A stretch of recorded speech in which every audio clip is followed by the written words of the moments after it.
live and create their lives fully before it's too late. So here's Laura to present It's Not Burnout, It's Betrayal, a new paradigm to inspire engagement and well-being. Welcome, Laura.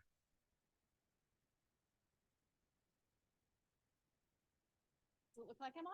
Does it look like I'm on? Doesn't even look like it's turned on, Kevin. I'm gonna have to. It was. I mean, I know it was, but it's here. Tonight has been like one tech thing after another. It's been kind of funny. Yeah, tonight has been one tech thing after another. Who knew Dropbox links would expire, right? Well, they do. And then once they expire, you're unable to share the same file. Are you able to just use the handheld? I can totally, yeah, I can use. Does it not work? I'm just. Should we ask Kevin? You can tell a joke and I can ask Kevin. Oh, geez. Now that you tell me to tell a joke, I can't think of any. And it looks green. It is. Ha ha. That was just too easy. All right. Well, I've been saved from having to stammer around trying for a dad joke. All right. And the slides? Okay.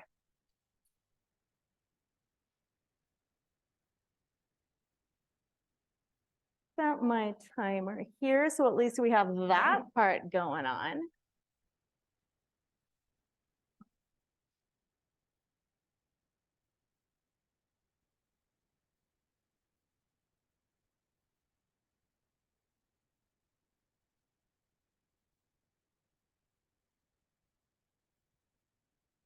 All right, everybody. Hum the Jeopardy song to yourself. I didn't have any jokes prepared. Had I known. So there are two ducks walking along. They came into a bar. They both said, ouch. There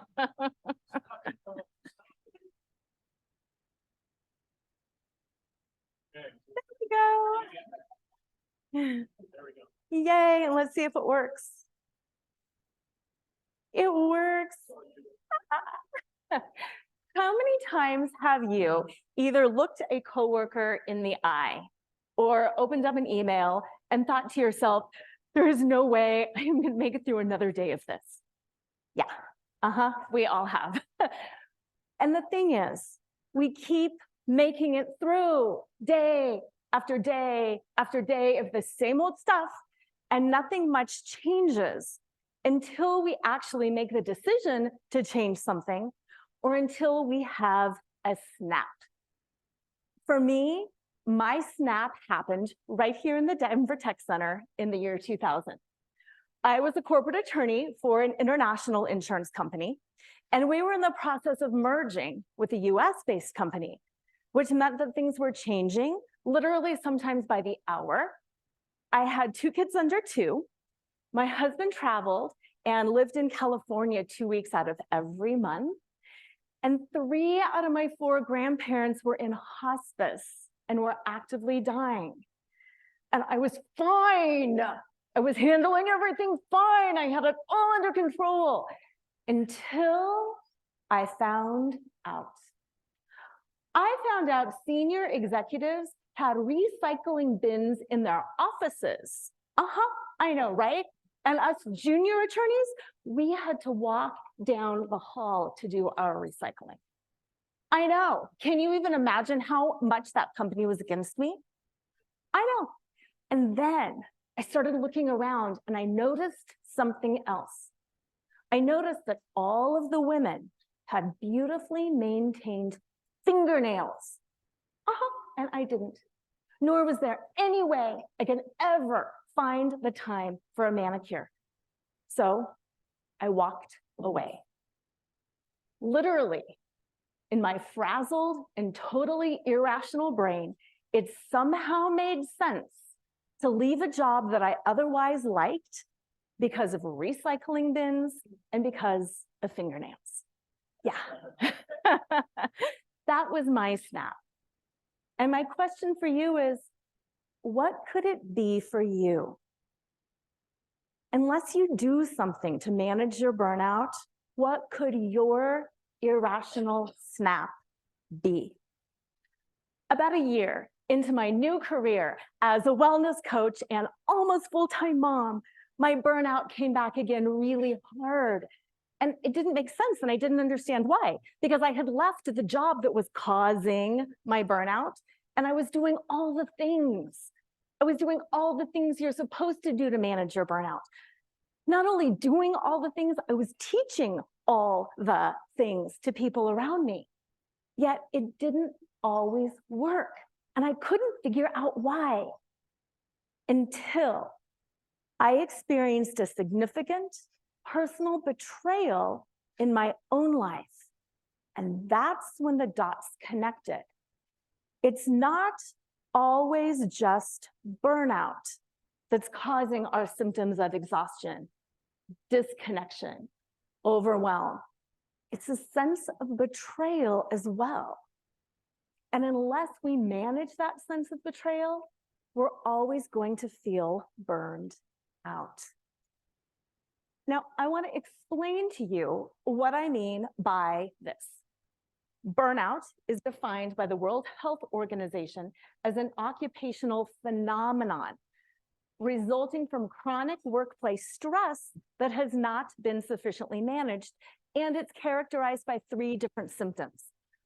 First, feelings of energy depletion or exhaustion, increased mental distancing from one's job, or feeling negative towards one's career, and reduced productivity. It's such a problem that the World Health Organization estimates it costs the US alone over $500 billion every year. Now, betrayal, on the other hand, is the breaking of an expectation that you have relied on that ruptures your view of yourself or the world. And the 3 symptoms of betrayal trauma are feeling emotionally numb and withdrawing socially, having negative beliefs about yourself or others, including hypervigilance towards potential perceived threats, and having difficulty managing your own emotions, and questioning your ability to make decisions. Those are strikingly similar to the symptoms of burnout, yet they are very different root causes. The root cause of burnout is stress that has not been successfully managed. And the root cause of betrayal is a broken expectation that ruptures your view of yourself or the world. So what do you do about that? The solution is not to do more. When you do more, you're going to burn out more. You're going to have more stress to manage. There will be more opportunities for your expectations to get broken.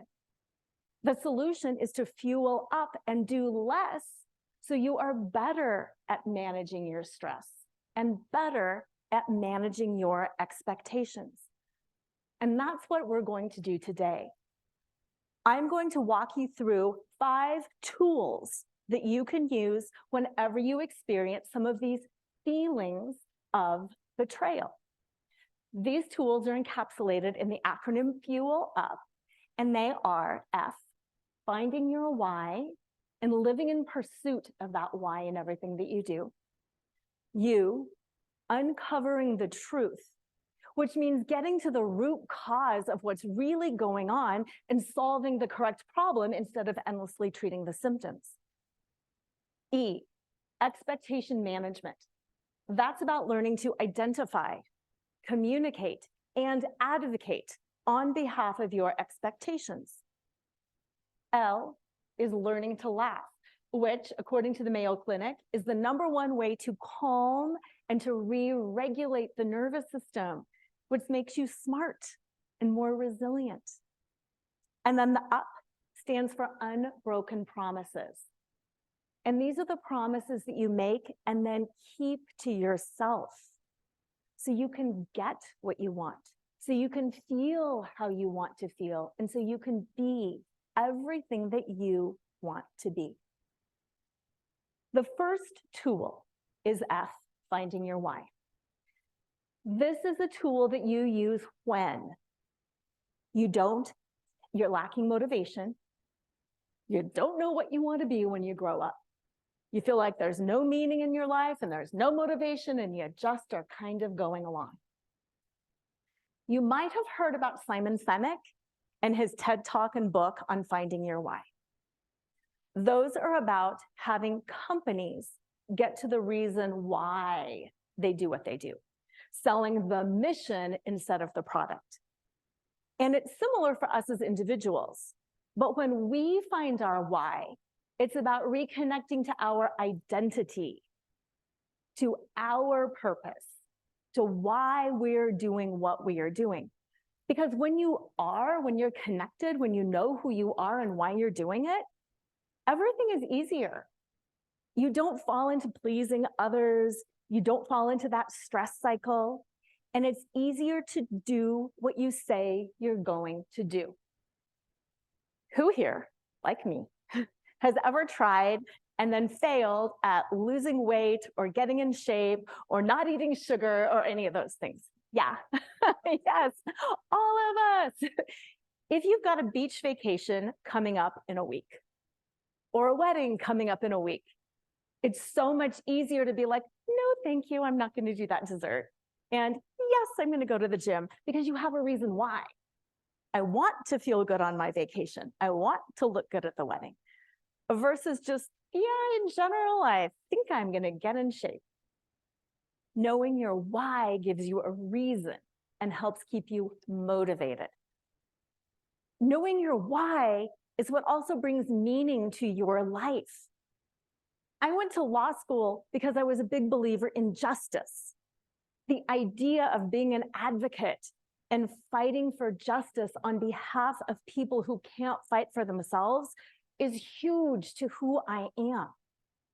So when I walked away and I started coaching and doing this wellness business, for a while, I had a big identity crisis because suddenly I wasn't an advocate for justice.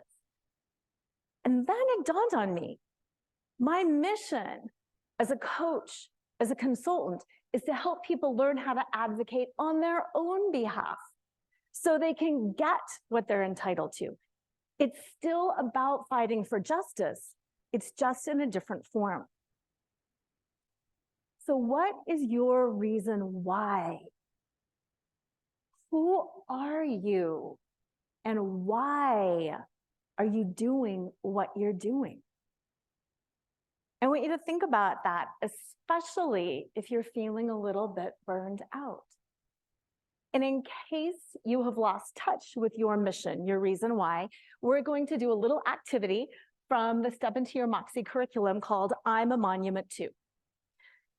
Throughout history, monuments have been erected to people or to ideas that are important.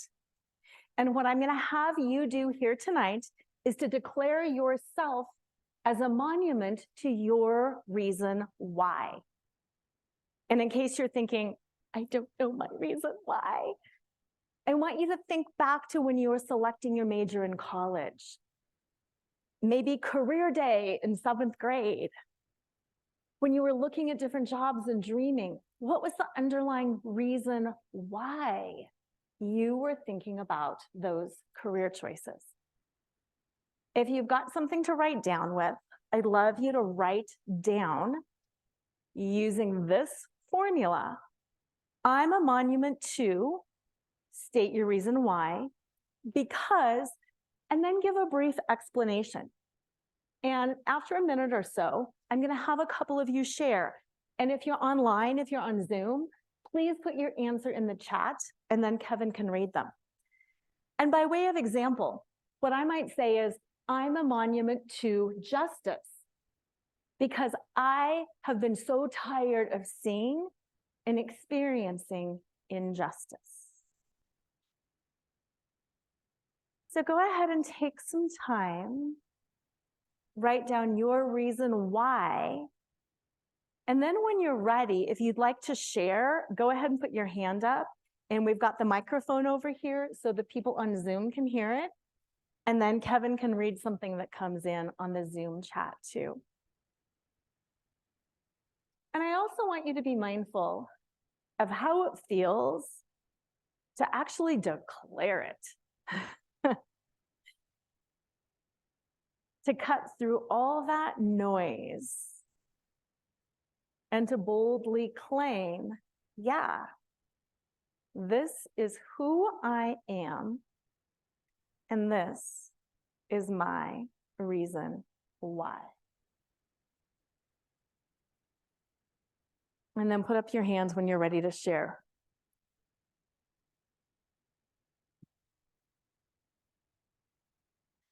I'm a monument to helping people with undiagnosed chronic illnesses because I don't want them to suffer like I have.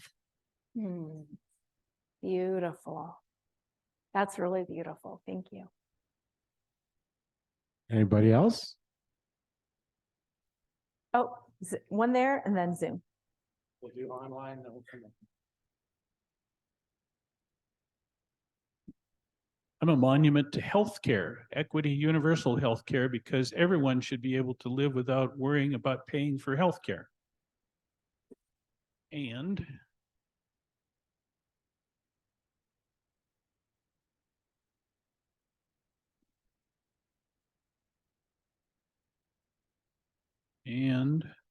I'm a monument to education because life is about learning. Yes. I'm a monument to resilience because I've had to bounce back from numerous personal and professional setbacks as a single mom. I'm a monument to fantasy because it opens minds to possibilities. I'm a monument to my family because they are my reason. Wonderful. And we've got one more back there. I'm a monument to inquisitiveness because I believe in lifelong learning and exploration. Ooh, yeah. Thank you for sharing. How did it feel to put that stake in the ground and to declare yourself as a monument? Is that a little intimidating? Or did it feel good? Or a little bit of both? I think usually it's a little bit of both. So who here has ever lost track of their reason why and needed to reconnect and fuel themselves back up again? Yeah, I think a lot of us have. And that's where this next tool comes in. The U in Fuel Up is what you should use when you keep trying and nothing is working out for you. And you're like, are you kidding me? And you try it and then nothing works out again. Usually when that happens, it's because you are treating the wrong root. You're treating the symptoms, not the root cause. You're treating the wrong problem. You're putting a Band-Aid on your elbow when your knee is the thing that's hurt. And then you're like, why isn't the Band-Aid working? U is for uncovering the truth. In 2019, the American Bar Association, that's the ABA, did a comprehensive study on the attrition rates of female attorneys because so many female attorneys were walking away from work and nothing that the law firms were doing was helping. In particular, the law firms kept paying the women more and offering them more educational opportunities, but the women were still leaving. This study uncovered the real reason that women were leaving. When women self-reported why they were leaving, it was due to things like being asked to get coffee, being mistaken as a lower level employee, or concerns that when they had kids, they were being viewed as less committed to their careers as their male counterparts. So this study helped the law firms realize, okay, what we need to do is we need to address this toxic work culture. We don't necessarily need to pay people more and give them more educational opportunities. So it helped them. But what I want you to think about is how it must have been for these women before this study came out, who were being offered more money, who were being offered more opportunities for education, and they were like, I'm receiving it all and I'm still not happy. What's wrong with me? Nothing. Nothing's wrong with them. It was that they were being offered a solution that didn't match their problem. So that's my question for you. Are you burned out? Is it unmanaged stress? Or are you just kind of assuming that it's burnout because that's all we ever hear about? Possibly, is it betrayal? Is it a broken expectation that has ruptured your view of yourself or the world? One of the tools that I use when I see clients privately is hypnosis. And no, it is not woo-woo. It's a normal, natural brainwave state that the average person goes into and out of 7 to 8 times a day. I know, isn't that crazy? So if you have ever zoned out, like when reading a book, and you think, I have no idea what I just read, you were in a state of hypnosis. And the reason we do that is because it helps you learn quicker and it helps you build new habits. So one of the first things that I do when people come in is I have them write down, and I'm going to ask you to write this down too. The problem is so you could say burned out, tired of my job, not motivated, whatever it is. So I'd like you to do that right now. Write down or type it in the chat. If you want to share it, and if you want to keep it private, that's totally up to you too. But I want you to write it down for yourself. The problem is The only caveat is you can't say the problem is I'm trapped with kids that are really loud and a boss that is really dorky. It has to be a problem that you're having, not that somebody else around you is having. Okay? So write it down and don't think too hard. With this whole hypnosis thing, if you think too hard, sometimes you outsmart yourself. Okay? And we're about uncovering the truth, not talking about what we already know. Now, I want to do a little word association game. I want you to look at your problem word, burned out, not motivated, tired, whatever it is. And I just want you to write down a word or maybe 2 words that you associate with that word. Not necessarily a synonym, just another word. So for me, when I think about the word burnout, the word that comes to my mind is tired. It's just a word that I associate. And now what I want you to do is cross out your original word and put in that new word. And reread your sentence. Notice the subtle difference between my problem is I'm burned out. What does that mean? The problem is I'm tired. Or the problem is I'm not motivated. The problem is I'm not empowered. Different problem. Can be a small tweak, but it's a different problem. And that tends to be the root cause of your problem. So you know what to treat. Now, this is a tool. So if you're sitting here and you're like, the word that came up was blue and that doesn't make any sense, that's okay. This is a tool. We're doing it fast. You're not in a relaxed, reflective state. Use this tool at home whenever you feel like I'm trying and nothing is working. Because this is the tool that will help you uncover the root cause of what's really going on. All right. The next tool that we're going to talk about is E, expectation management. This is the tool that I want you to use whenever you're disgruntled and disappointed and you're like, I'm just hating on my life. I'm hating on everybody. I'm hating on everything. This is the tool that I want you to use. And before we get into the details of this tool, let's rewind back to talking about the definition of betrayal. The definition of betrayal is the breaking of an expectation that you have relied on that ruptures your view of yourself or the world. And expectations, I like definitions, are views or beliefs that we have about ourselves, the world, our career, our businesses. And to be clear, not all broken expectations lead to a sense of betrayal. Only the broken expectations that rupture our view of ourselves or the world. So if you've got a beach day planned and it rains You're going to be disappointed, but you're not going to be like, I was betrayed on my vacation. It's just disappointment. But things like 9/11, the Marshall fires, the COVID pandemic, like, who really thought this could happen? It ruptures our view of the world, our relative safety, like humanity.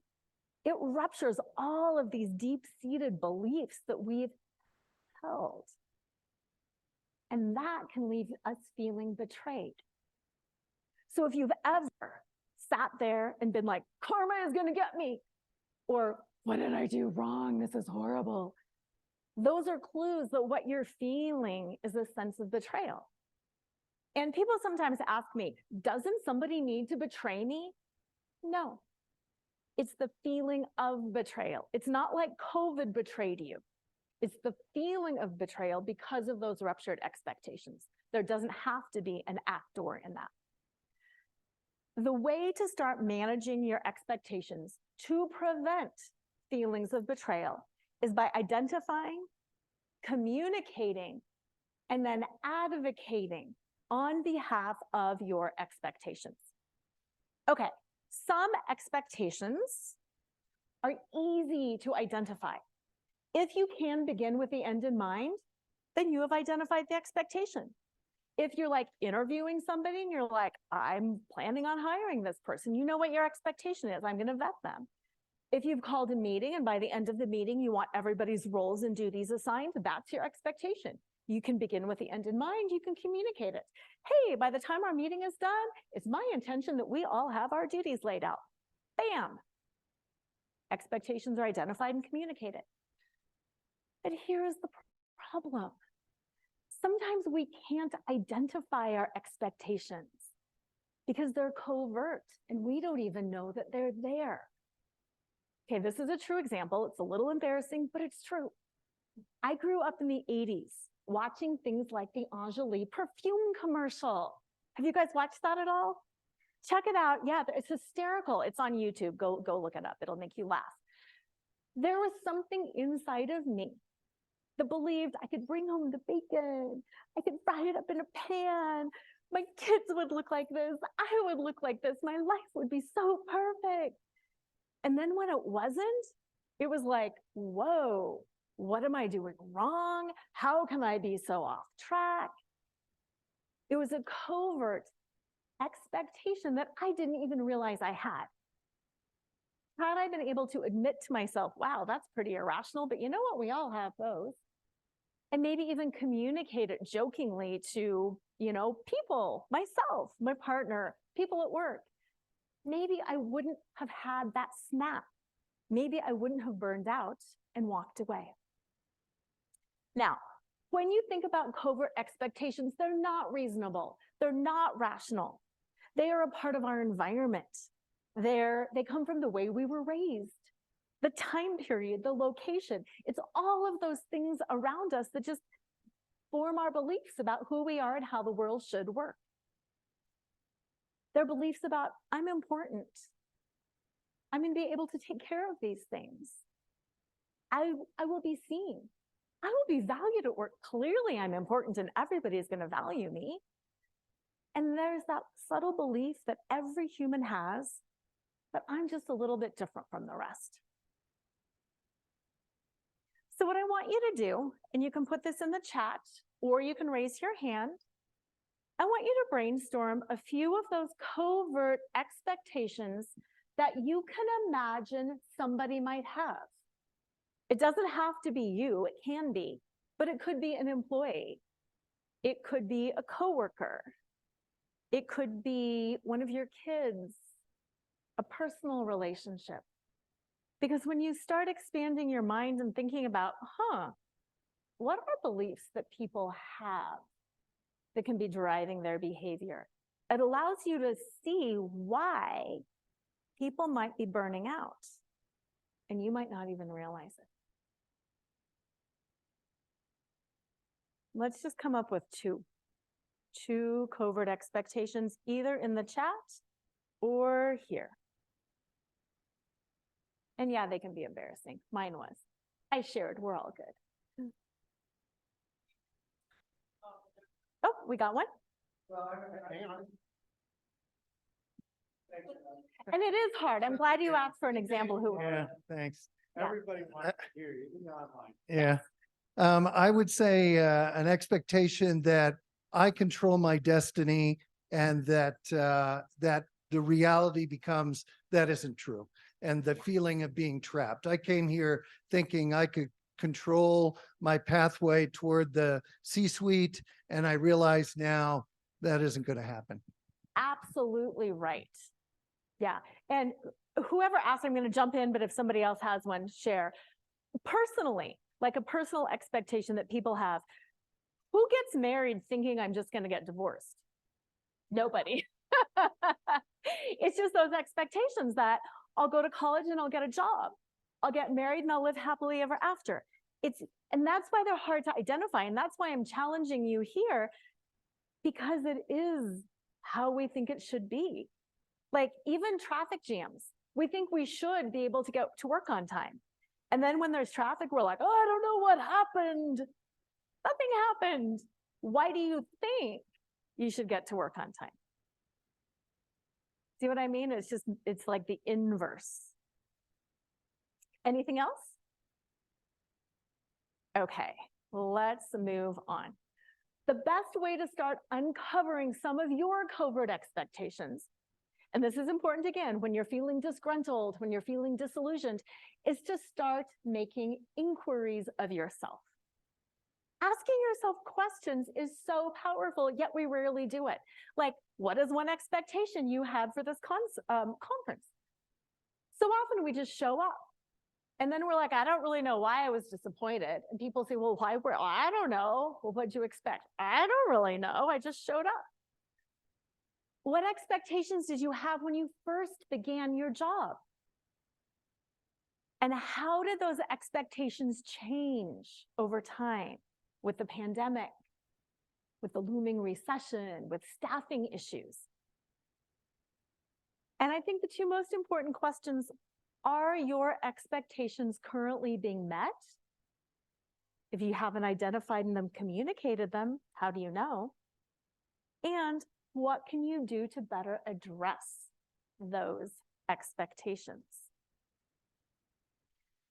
The best way, after you have identified and communicated those expectations, is to advocate on behalf of yourself and your expectations using I statements and boundaries.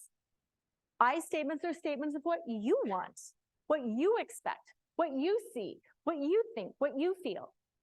So I might say, I tend to shut down when voices get raised and the conversation gets heated. It's a fact for me. I'm just stating it. A boundary is a follow-up statement of what you are going to do. If then. If this happens, then I'm going to do this. You're not telling somebody, you need to quiet down. You can't do that. You're telling them what you are going to do. So the follow-up boundary for me might be, I am going to step out of this meeting until the tone comes down a little bit. If then. I statement, boundary. Best way to advocate on behalf of yourself and your expectations. Because this keeps you thinking. This keeps you engaged. Most people can manage their expectations if they know what those expectations are. It's not that we have to have everything going our way all the time. We can manage things that we don't like. It's just that when we know we've got to manage them, it allows us to better manage them. The next tool, learn to laugh, is the tool to use when you feel frazzled and totally irrational, when you're running around and you just can't make sense of anything and you are exhausted. According to the Mayo Clinic, as I said earlier, laughter is the #1 way to calm and re-regulate the nervous system. When we are stressed, we go into a state of fight, flight, or freeze. It's a normal, natural, physiological state that we all enter into.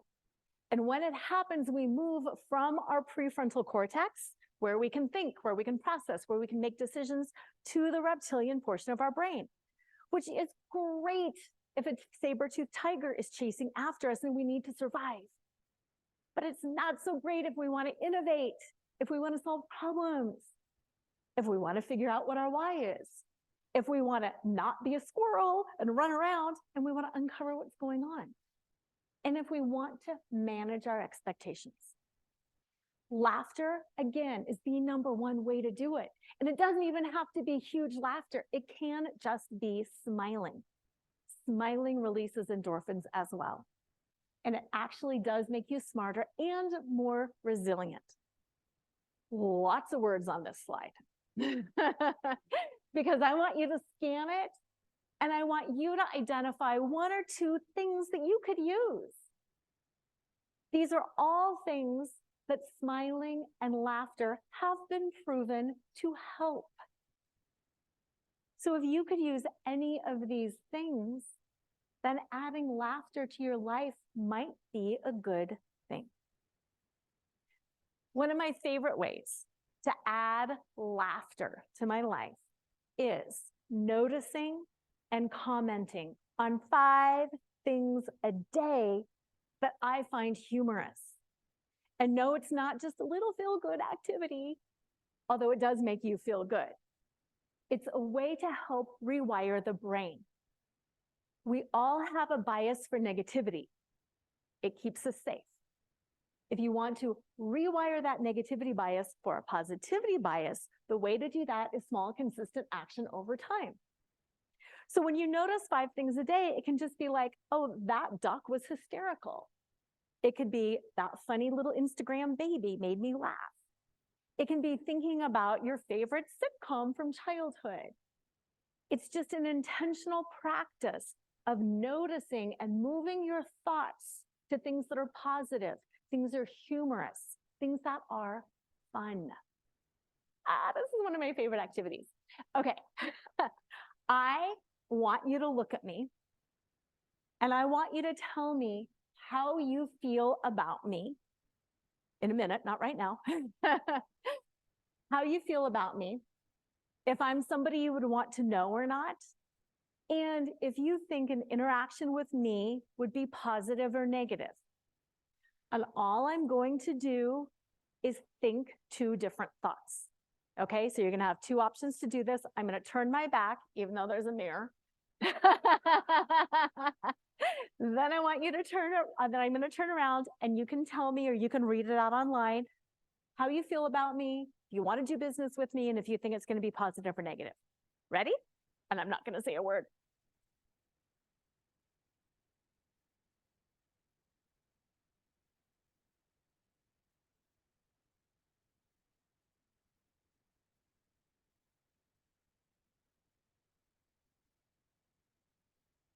Okay, how do you feel about me? Thumbs up, thumbs down? Yeah. Yep, awesome. Okay, gonna do it again. I'm gonna think a different thought.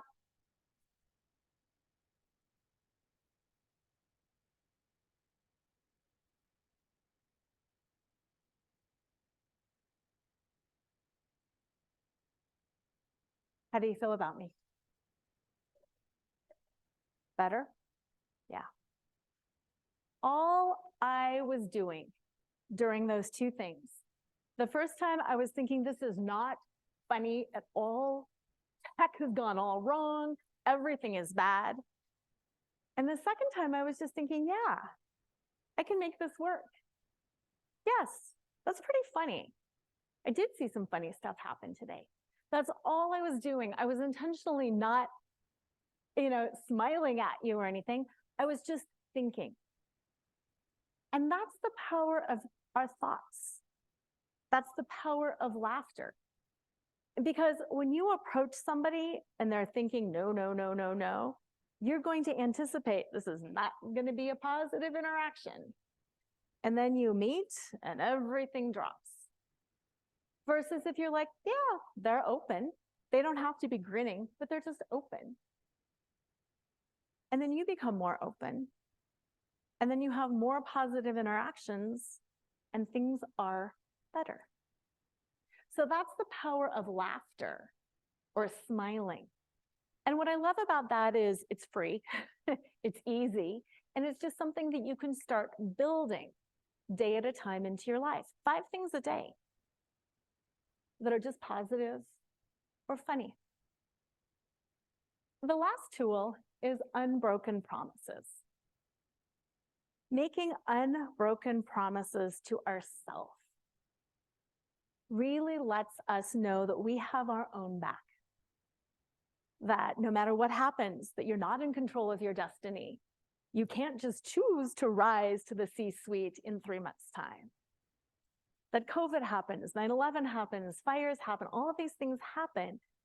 You know that no matter what, you've got your own back and that you can trust yourself. Keeping promises to yourself is actually the best way to fuel up self-trust, success, and to get what you deserve.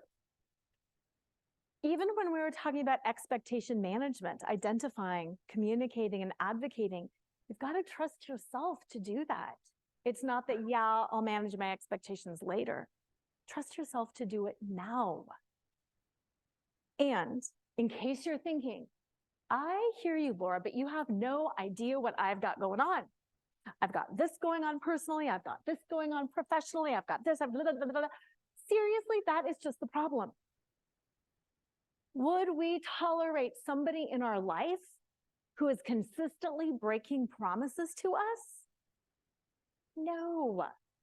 We'd be like, I cannot trust that person, whether it's personally or professionally. I can't trust them, and I can't rely on anything, and I need to extricate myself from this relationship.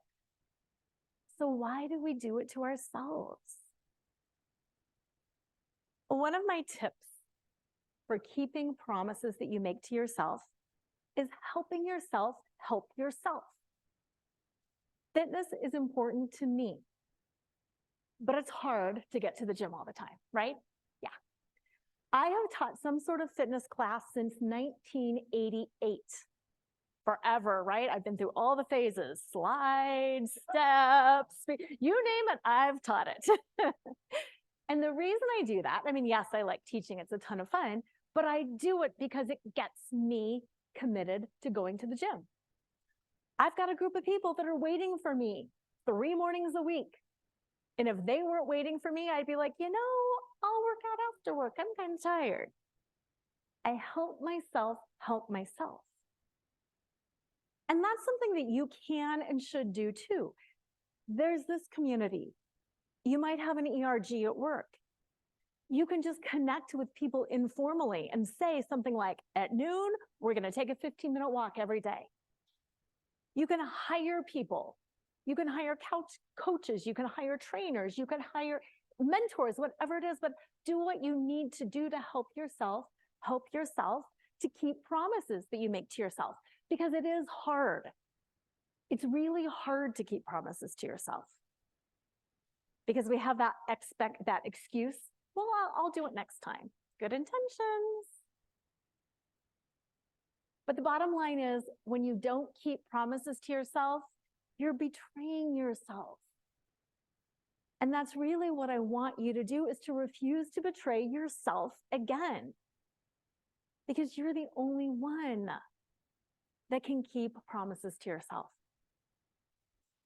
If you want a fun little video tool, it's 10 minutes of me showing you how to connect, I know, right? Your head, your heart, and your gut. It's just a 10-minute little practice where you kind of, embody and you move through, and it helps you make decisions. And it helps you build up self-trust. It was originally done for female entrepreneurs, but so many people have been like, I love that video. I was like, well, I'm going to share the link here. So if you want it, perfect, click this, or hit me up on LinkedIn. I love LinkedIn, and just in the message say PMI video, and then I'll just send you the video directly. So either way is all good. Because the truth of the matter is, your career is long. Your life is long. You can be happy, you can be miserable, you can be anything in between. And you always have the choice to stay frustrated, to waste time, to waste money, to waste energy, always treating symptoms and never quite getting there and being like, I don't know what's wrong, I don't know what's wrong. Or you can really start diving into the concept of betrayal versus burnout, root cause, and start figuring out what it is for you.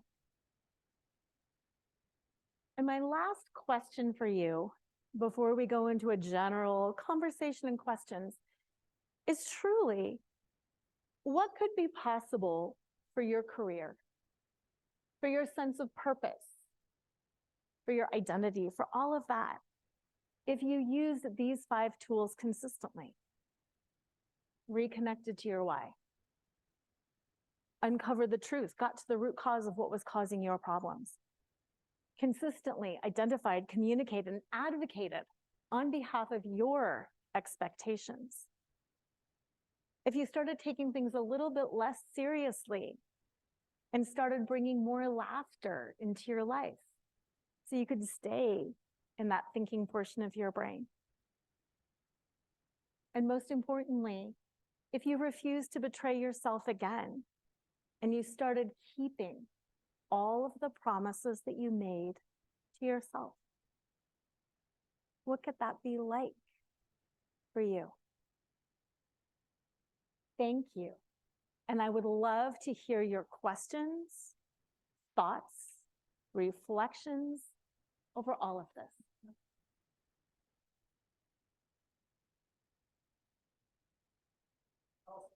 Perfect, thank you. I was going to say, let's not be bashful. I know Mark isn't. Okay, so my question would be, this is great. I love the template, and I think it's wonderful for somebody that is in a you know, mid-level, upper level career experience that has the means through which to do this, right? But what do you tell somebody who is living paycheck to paycheck, who feels that they don't have a skill set beyond driving a tractor out of the airport, and they're miserable out there, but they have a family to take care of. They have, you know, they're a couple years away from being able to get the city retirement, and they just see no avenue through which they could just say, you know what, I'm going to step away from this and go be a fireman or go be something else. Right, right. I love that question. Thank you for asking that. There's such subtleties that you can use. Like for the first one, finding your why. Okay, maybe I'm just driving this tractor because I have to pay the bills and it doesn't make me happy. But what does make me happy is being able to provide.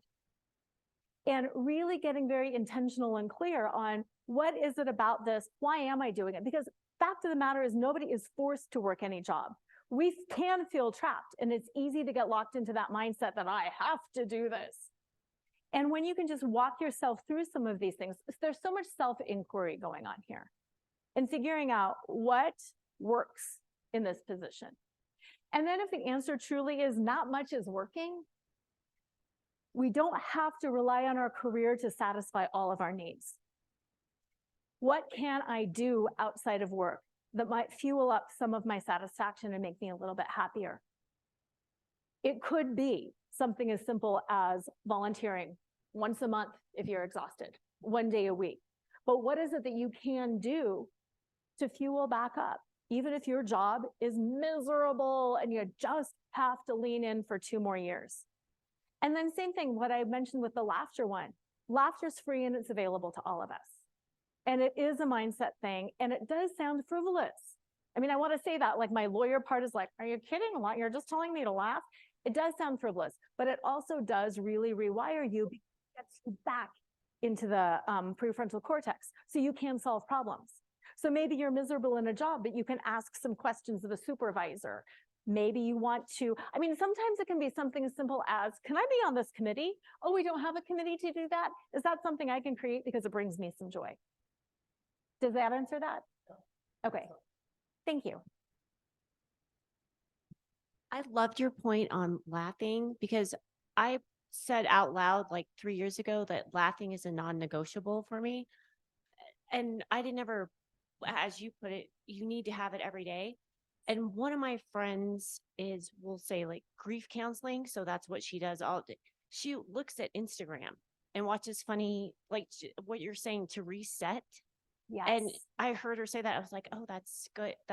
And I've been in meetings like to turn things around where you're like, this is awful. Or you could refrain it and say, wow, I can't believe I'm here. Like watching this scene from The Office because I'm in it. So Yes. So I think laughing is huge.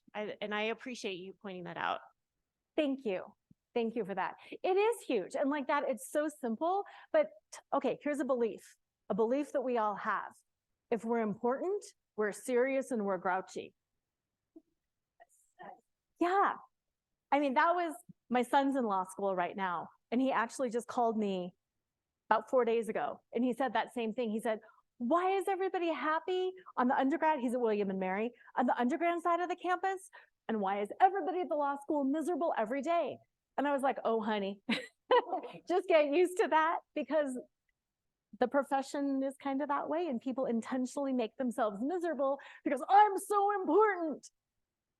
So yeah, thank you for that. We got time for one more. Come on.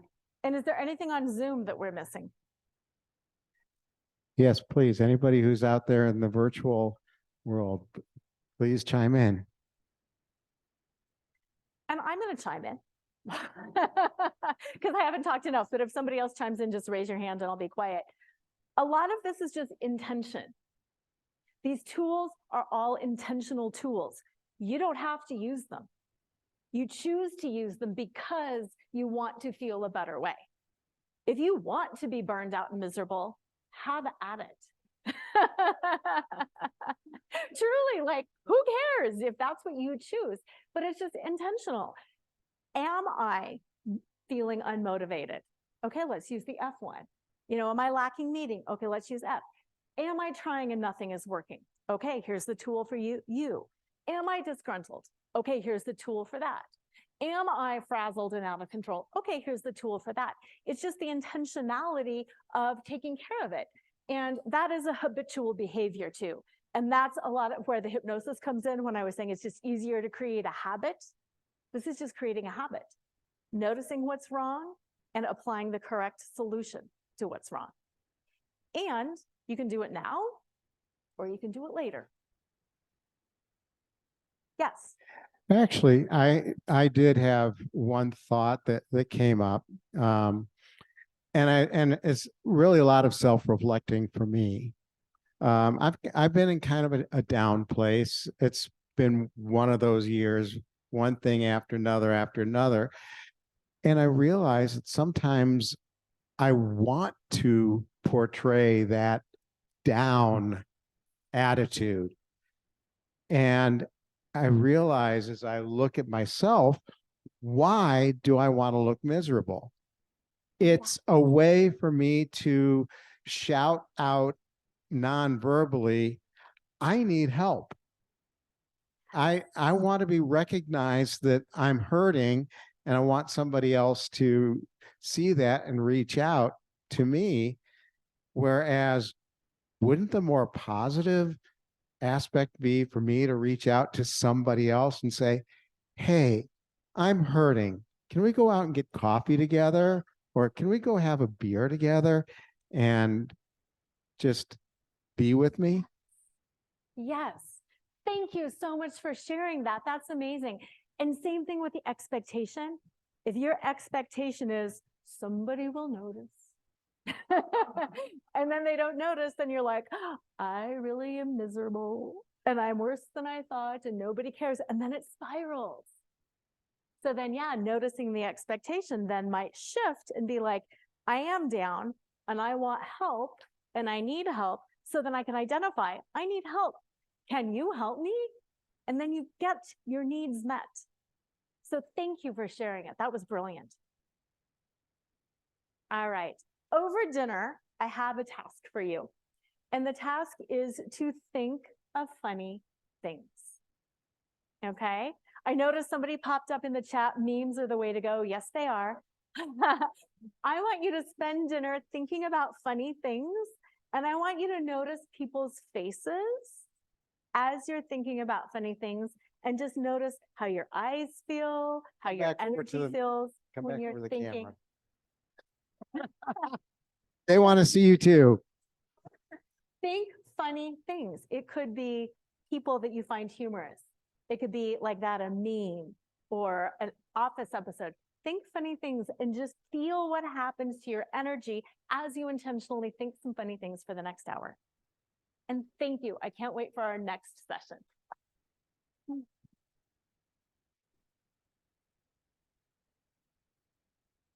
Thank you so much, Laura. So, and thank you to everybody else who's contributed, because that's what really makes these meetings work, is the contributions coming from our folks online, as well as those of you here in the room.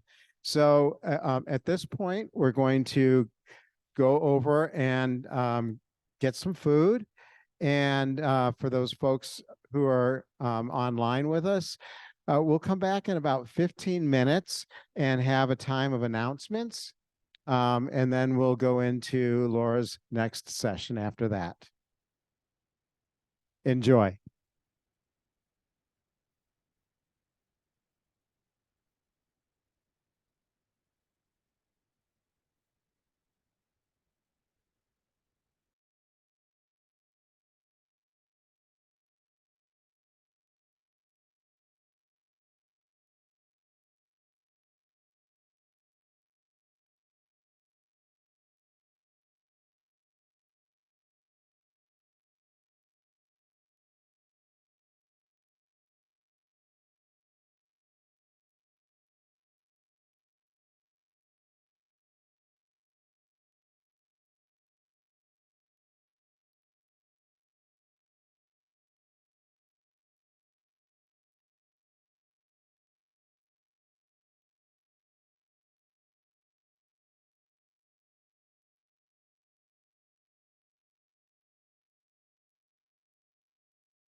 Right, I didn't miss it.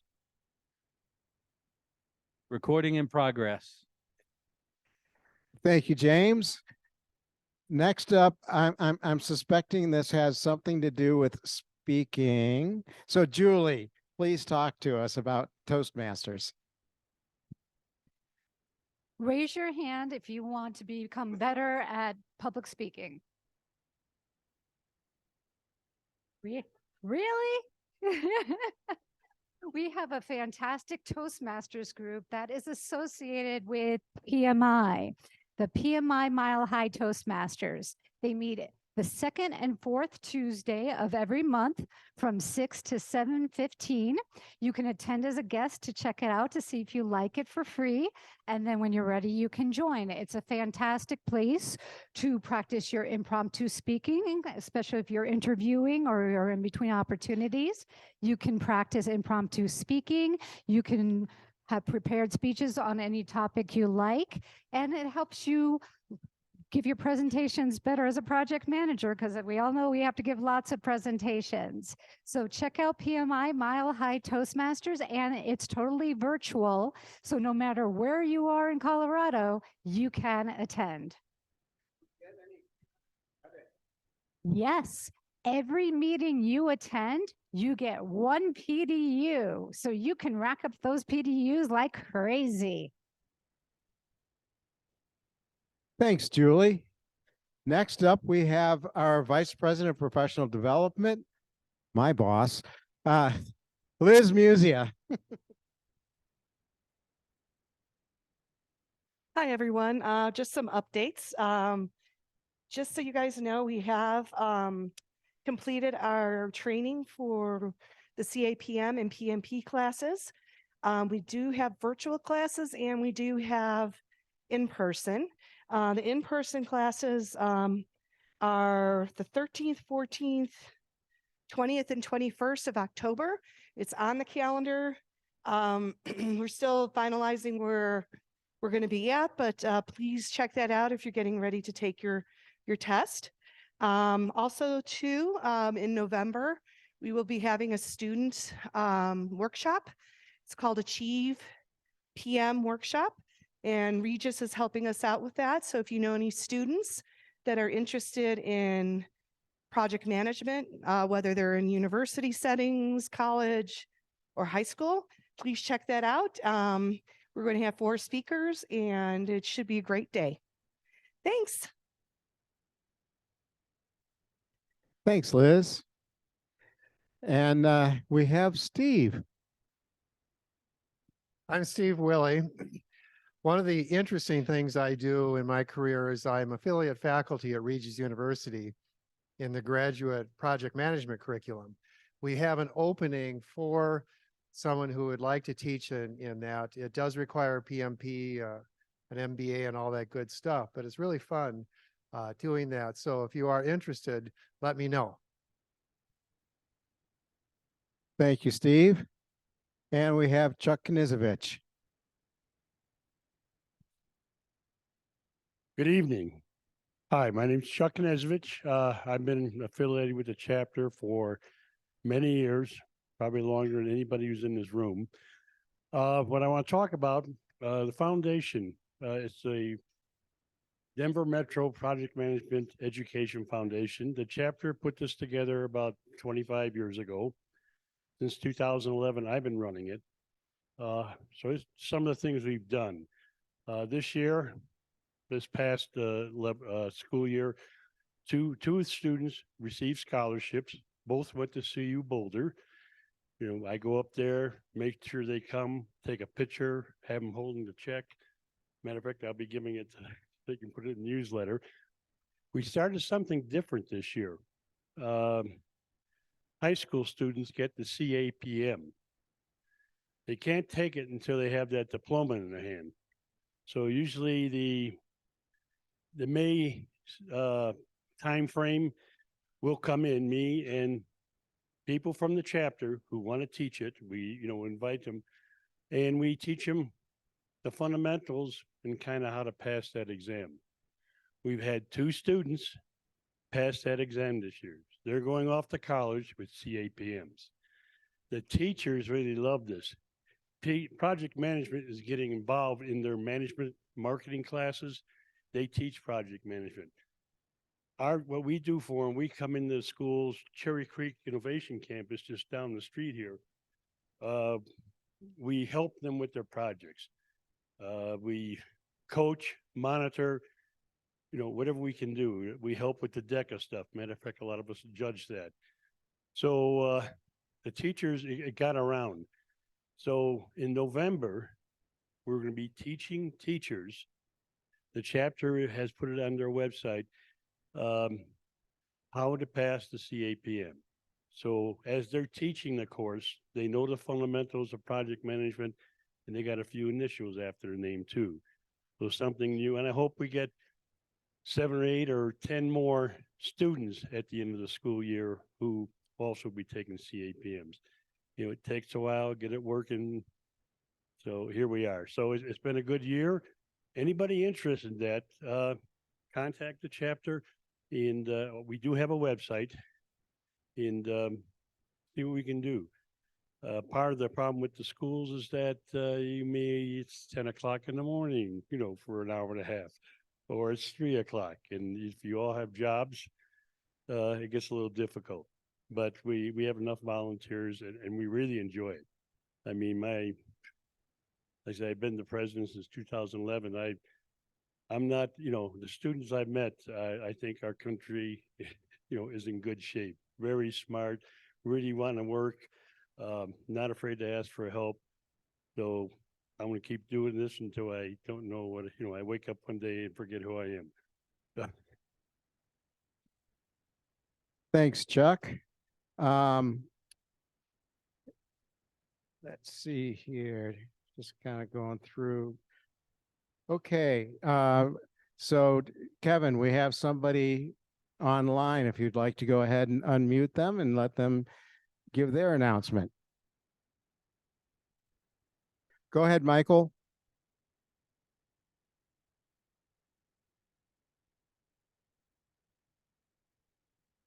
Michael, you can go ahead and unmute yourself and tell us what your announcement is. Sorry, I don't have one. That finger. Okay. So our last announcement, we've developed a partnership in education that's some really exciting opportunities, and James is going to tell us about that. Well, I won't tell you about it. They're going to tell about it.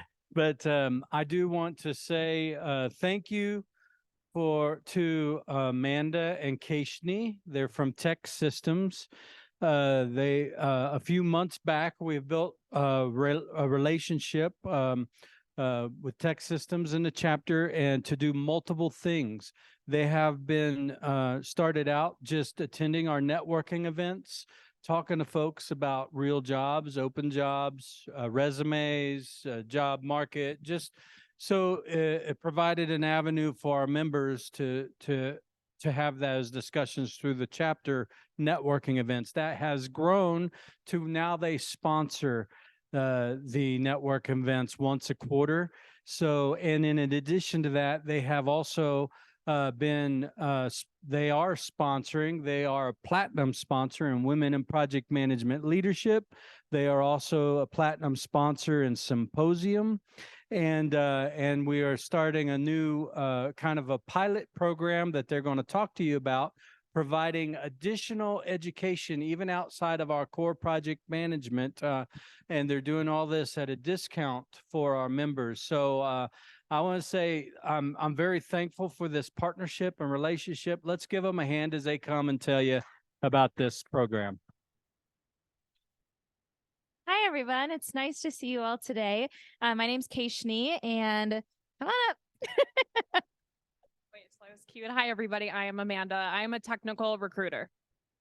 And I sit on the account manager side of the house. So you've probably seen Amanda around at some of the networking events. And like James said, that's kind of how our partnership got started, is just coming to some of the networking events. And through talking with James and understanding his passion for you all and for the PMI, I really wanted to bring in Tech Systems as a partner. Because I think for the most part, Tech Systems has been very well known as a staff augmentation company. I see some of you nodding your head like, yeah, I thought they only did staffing. And through staffing, for how many years we've done it, we have a very good understanding of the IT trends in the market. And I'm sure, as all of you know, what was trending 6 months ago, a year ago, 2 years ago is completely different now. And so we want to be able to equip you all and empower you all with the tools you need, depending on where you're at. Some of you might be thinking, I want to become a more competitive candidate. Some of you might be feeling, I want to go to the C-suite of my company and I need to upskill myself or in that way. And some of you might be feeling like, I really love having my PMP, and so I need to continue to earn these PDUs. And so we want to meet you guys where you're at. And a little bit of a backstory on myself. Before I was in IT sales, I was an elementary school teacher. I taught first grade for 2 years and second grade last year. Amanda used to be a teacher as well. And so don't get me wrong, I think IT is great, but more than anything, I'm super, super passionate about workforce development, helping people become the best versions of themselves. And so hopefully here are some tools to help you all do that. We could go to the next slide, please. So we're going to be offering 2 different courses for you all. The first one is an AWS Security Essentials course. Tech Systems is a premier partner with AWS, and so the instructor that you will have for this course is a certified AWS instructor, and it's going to be virtual. So if you are in Breckenridge, in Aspen, or right in the Denver area, this should be accessible to you. And through this course, you could earn 6.5 PDUs. The early bird cost for this is going to be $400, which is a very competitive price if you were to go and do this on your own. That was super important to us. We want to make sure that your PMI membership is valued and that you're able to receive this at a discounted cost. If you have questions about that or any of the details of this course, please let me know. But we know that all these cloud platforms are a huge IT trend right now, whether it's AWS, Azure, or Google or GCP. So hopefully this can help you if you are new to the AWS cloud environment. And if you go to the next one, please. The next course that we are offering is a Leading Safe course. So probably for some of your companies, they are going through an agile transformation or they're wanting to become more agile, and maybe you want to be a leader in that space. I know that Amanda could speak to this, but a lot of the project manager roles that we find, some of them are starting to require the SAFE exam, or I'm sorry, the SAFE certification. And that just helps you, be set apart from other candidates. So, the early bird cost on there, do you know it off the top of your head, Liz? Okay, while she's looking up the cost, just to let you know, all the things that are included, I know it's like really small letters, but all the things that are included on that far hand side is what's included with this course. And I highlighted at the bottom that the SAFE Agilist certification exam will be included if you decide to go into this course. There are some other cool things like a 1-year membership to the SAFE Studio for your first class attendance, remote learning via SAFE virtual classrooms. And I think the most important thing is that this is instructor led. We don't just want to throw a bunch of information at you. We want to give you a real person that can help you get where you are to where you need to go. Okay, $595. Does anybody have any questions about any of this? Or virtually? Perfect. If you could go to the next slide. If you're interested in either one of those courses, you can scan the 2 QR codes. It will take you to the PMI website that Liz was so generous in creating for us, and you can register right on there. But I'll be around. Amanda will be around. So if you have any questions, feel free to come up and ask. But thank you guys for your time. Oh, yeah. I just wanted to speak a little bit. Okay. Hi, everyone. I'm Amanda. Like I mentioned, I'm a recruiter. And so if anybody is actively seeking their new role, or maybe you're comfortable where you are and you would just like to network, feel free to come say hi. I do specialize in the project management space as a recruiter.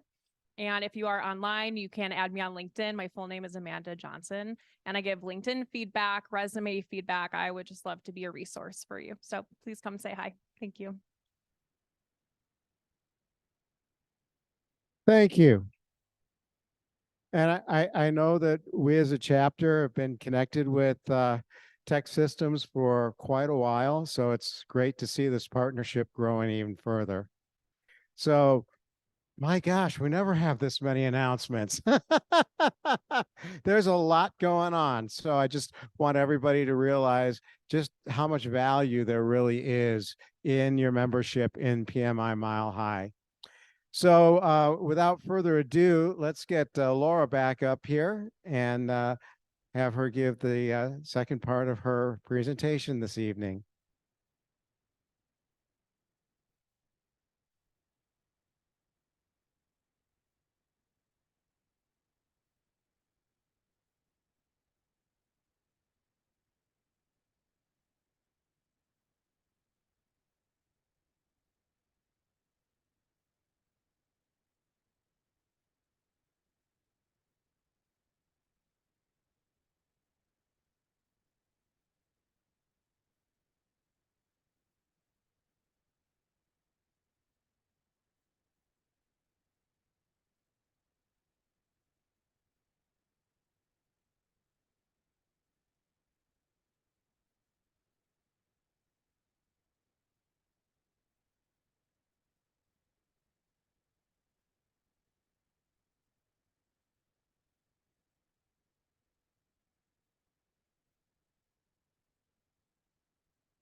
Is not on? Okay, test. Okay, so maybe it's just in the weird spot. Is that better? Okay, perfect.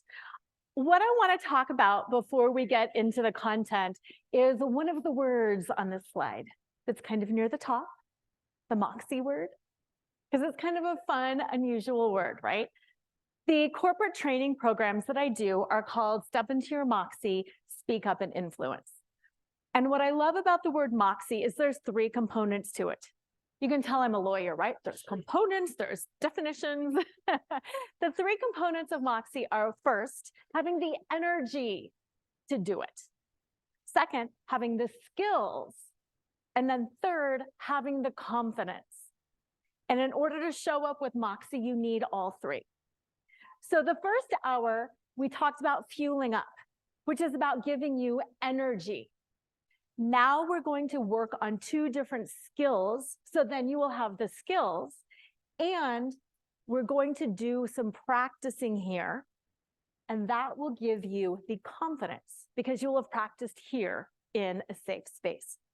So if you haven't already, grab some paper or a pen or some take notes on your phone, because some of the questions that I'm going to ask you, I really want you to sit with and to take home and to use.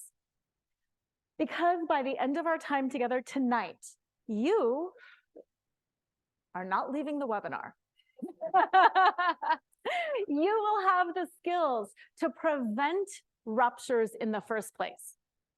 Earlier, we talked about 5 things that you can do to manage those feelings of betrayal that come from ruptured expectations. Now we're going to talk about how to prevent those ruptures in the first place by managing negative self-talk, and how to repair ruptures by reestablishing your personal boundaries.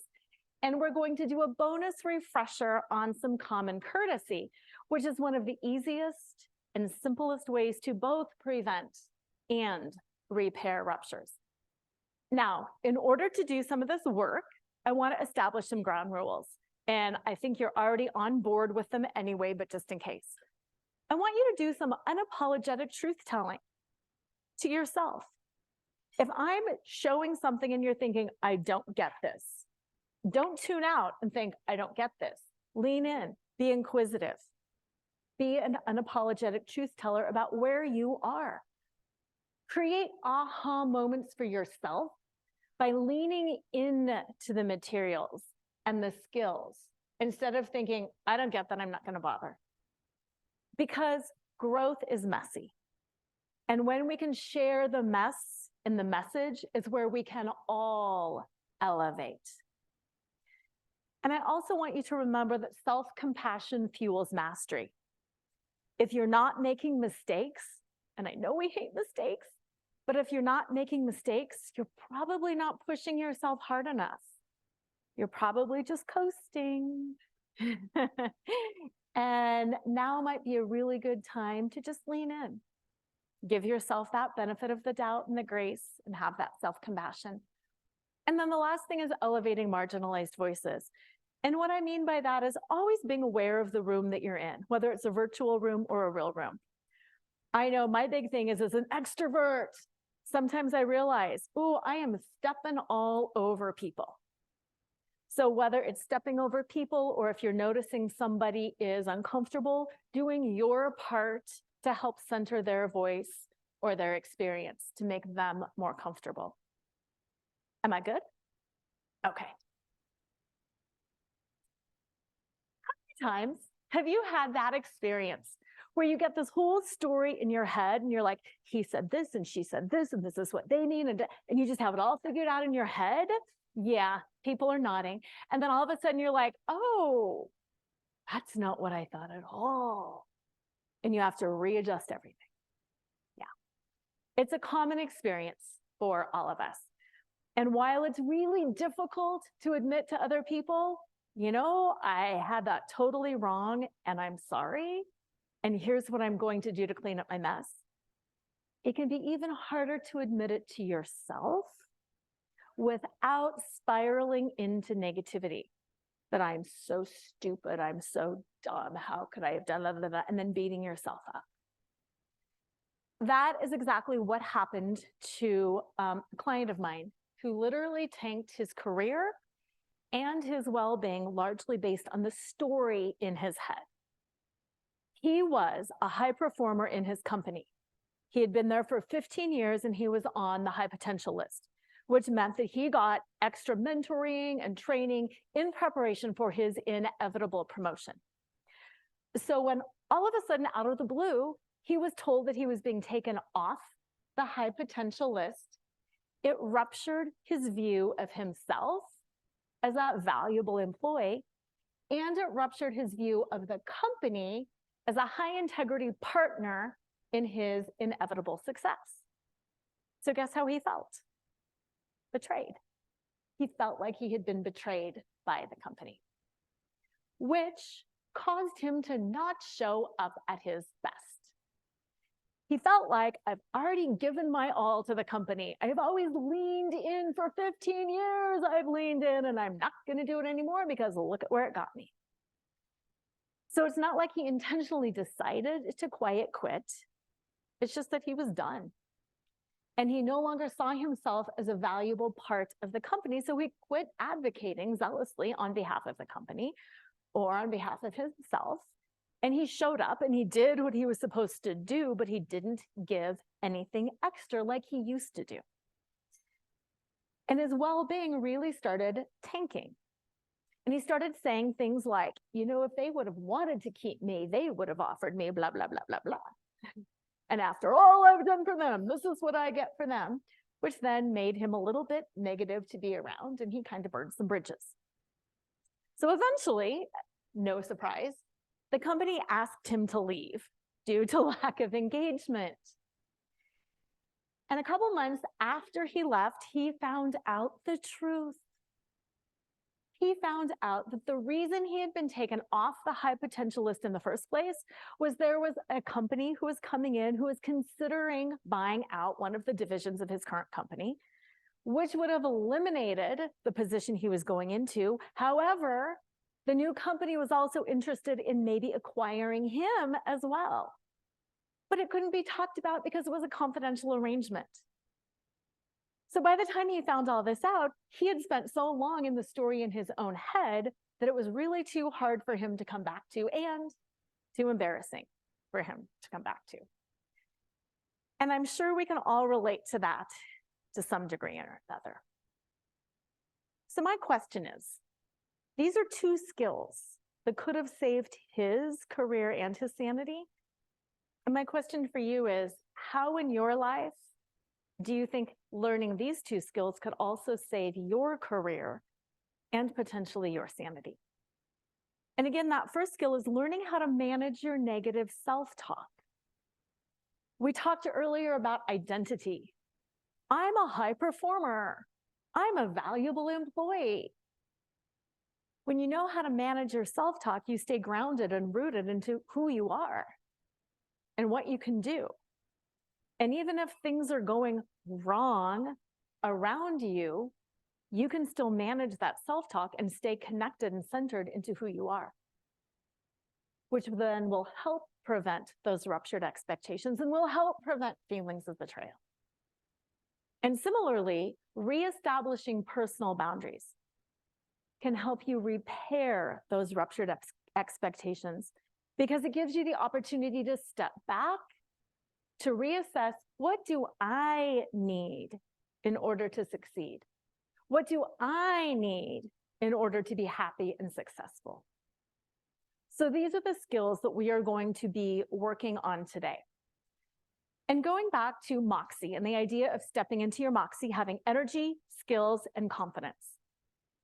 When you step into your Moxie, it means you can walk into any room, enter into any conversation, step onto any stage unapologetically, being able to speak up for yourself, for the ideas and issues that matter to you or to your company, and call people to take action. And when you can do that, then you can manage yourself. Going back to those unbroken promises, it's managing yourself despite what is happening around you. So that first skill that we're going to work on today is learning how to manage negative self-talk. And you might be thinking, my self-talk's fine. I'm totally fine. But we all have different voices in our head. We all have different stories going on all the time. And this first activity that we're going to do will help you get a hold of those voices. It's called Critic, Cop, Cheerleader, and Coach. And again, it's from the Step Into Your Moxie curriculum. At any given time, we have one of these three voices, maybe two, sometimes three, in our head. and they are impacting the way that we show up in the world. The first voice is the voice of the critic. The critic is an unapologetic meanie. They make you feel like an imposter in your own life, like nothing you can ever do is good enough. They keep you nervous and on edge, so you kind of feel like you're a contestant on a reality TV show and you're always going to get voted off if you just do one thing wrong. The critic says things like, you're not good enough. You don't have the right education. You're not smart enough. People don't like you enough. You're too old, you're too young, you're too this, you're too that. Everything that the critic says literally is critical. And when the critic holds the mic in your head, here's what happens. You either don't speak up and you don't advocate because you know you're going to get it wrong anyway, and you know nobody's going to care anyway. So then you can't advocate. Or on the other extreme, you come in way too strong because nobody's going to question me.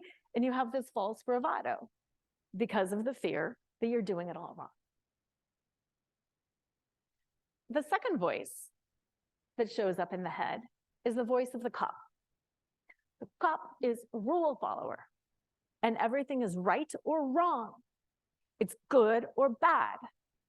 There are a maximum of 2 options in every situation, and even if those 2 options are diametrically opposed, somehow the cop tells you you have to pick, and you have to pick the right one. So the voice of the cop says things like, people are either good or they are bad. You can hire good employees or bad employees. You can make money or you can be happy. It's a big one, right? You can do it right or you can do it wrong. When you have the cop holding the microphone, there's this high pressure and you're living in your head because you're like, I have to figure it out. I have to decide and I have to make the right decision. And if I don't make it, there's no going back because everything is black and white, right and wrong, good and bad. And it sounds mean and it sounds judgmental. And think about the rhetoric that's going on in society right now. It's one-sided. It's judgmental. Everybody's stupid. It's wrong. If your insides start sounding like that, you know that it's the cop who's holding the mic and making your life a little bit stressful. Then there's the voice of the cheerleader. Now, unlike the critic and the cop, the cheerleader sounds pretty positive. So when you first hear her, you're like, yes, this is a great voice. She's my friend. She's not your friend. Trust me, she's the voice that shows up for me. She encourages you to blow through boundaries, to suck it all up, to tolerate way more than you should ever tolerate. To be fair, this is the voice that you want to empower if you have something difficult that you need to push through. First week at a new job, empower that cheerleader. Tough negotiation, empower the cheerleader. You get a scary diagnosis for you or somebody you love, let's empower that cheerleader and let's do it. But the difference is using the cheerleader by design or by default. And when she's showing up by default, the messages that come through are things like, I'm totally okay with my passive aggressive boss because I just know they mean well and I can handle it, it's fine. Or I'm fine doing a second consecutive all-nighter to get your report done. I'm a team player. No. When you let the cheerleader rule your life, you push yourself beyond where you should be pushing yourself, and you end up sick. You end up ill. You might even end up being that new passive-aggressive person because it's your only way to start fighting back and keep that smile on your face. How often has your view of yourself been ruptured by your own negative self-talk? Because usually it's not somebody else coming up to us, telling us we're not good enough, we're not smart enough, we're right. Usually it's our inner dialogue. We do it to ourselves most often. And if you're anything like me, you might have tried a time or two to get a handle on those inner voices, on that inner monologue, and it doesn't work. Because the way we usually try to get a handle on it is by shutting them down, muzzling them, and fighting our way through, and that doesn't work. They only get louder. What does work is by making space for the voice of the coach. The coach is the voice that you employ to talk back to your critic, your cop, or your cheerleader. The cop is grounded in reality. The coach is grounded in reality, centered and calm, and asks questions to disrupt and reframe the narrative that is going on in your head. When you empower the coach, you enable yourself to slowly start rewriting the script in your own mind, and you start seeing the options instead of the obstacles, because the coach is leading the way and asking the questions.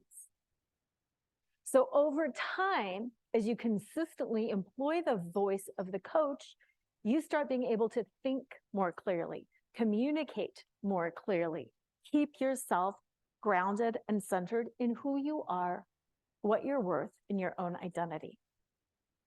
And that's what we're going to work on tonight, is connecting with and identifying your coach and coming up with a question that you can use to talk back. So that's why I wanted you to have some paper. The first thing I want you to do is identify who is holding the microphone in your head. Like I said, most of us have a little bit of all of these voices, but one of them tends to be the loudest. So that's what I want you to write down in the chat or on the paper. Is it the critic? Is it the cop? Or is it the cheerleader that you hear most often? Because you need to know who you're talking back to. And like I said, for me, it's that cheerleader. Dang it. Got another cheerleader. I like hearing that. Second thing I want you to identify is, what are they saying? Sometimes it's a recurring message, but most often it's different messages based on the different circumstances with a similar theme. So identify the theme of the communication in your head. For me, my cheerleader is usually telling me, you've got to push through. You've got to prove yourself, and you've got to make everybody else happy. And your needs don't matter. Your needs don't matter. That's the message my cheerleader usually tells me. Everybody else's needs matter way more than yours. So write down the theme of what you hear that leads you to have a ruptured view of yourself, feel a sense of betrayal, and be unhappy. And now this last part is a little bit difficult. What we're going to do is you are going to come up with a question that your inner coach can use to ask your critic, your cop, or your cheerleader. It's a question that should be short. It should be easy to remember because you need to pull it out on the fly. And it should fast track you back to being in your Moxie, in your power, to remembering who you are. Now, I know this is a tall order, so I've got 3 slides that are coming up that are collections of answers that people have given before, and they are broken down for each voice. So if you want to take a picture of those to help you come up with your question, you can do that. And yes, at the end, we are going to share these because it's hard, because we need to learn from each other and be like, I don't know what my coach should ask. What is your coach going to ask? Okay?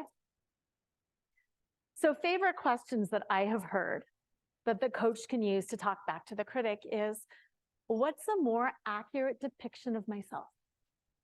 So if the critic is like, you are so incapable, Laura, what's a more accurate depiction of myself? Maybe that I don't know tech, but I know a lot of other things. I'm not incapable. What would I say if, insert the name of a loved one, talked about themselves that way? That's a big one. And when have I been resilient in the past? Questions that you can use to talk back to the cop in your head is, what are some other possible options? It's not just that the employees are bad or they're good. What are some other possible options? Maybe that they haven't been trained. Maybe that something else is going on. How is my judgment undermining me? When I loved this one, when I heard it, who do I need to forgive to set myself free? It's a big one. Okay, got him? Next one. Questions for your cheerleader. Who can I ask for help? What can I take off my plate? And how can I adjust my timeline? So if you haven't already come up with your question, come up with your question and write it down right now so you'll have it. And yes, at home you can adjust your question later, but I want you to at least start today. My question that I have my coach talk back to my inner cheerleader and say is, how can you do this and still take care of yourself? And if the answer is, oh my gosh, you can't, then that's something I probably need to say no to. Now, like I said, I want us to share the answers because this is hard. So if anybody is courageous, remember Moxie, energy, courage, perfect, thank you.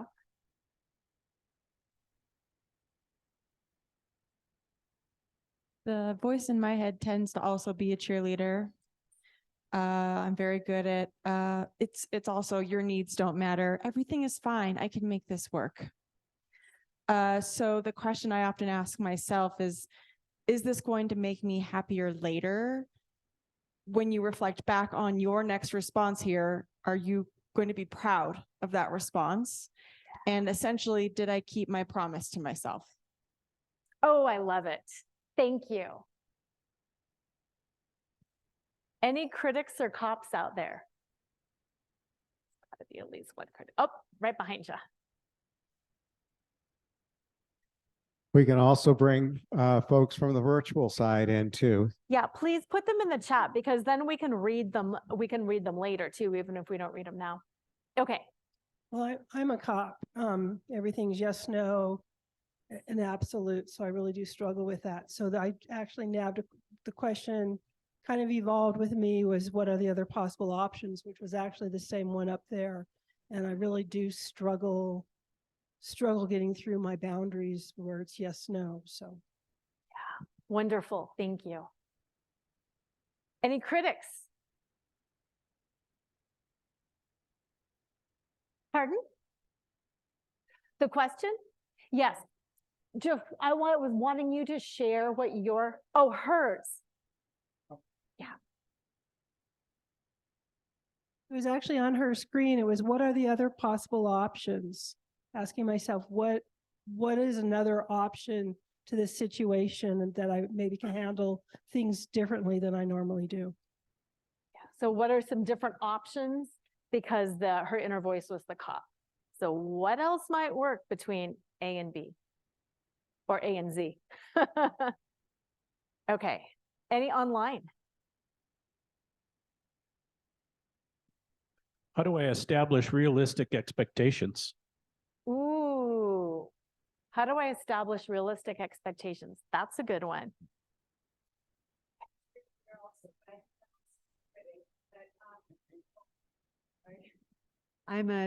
Basically, I want to respond to the cheerleader one, but I think I'm also a critic.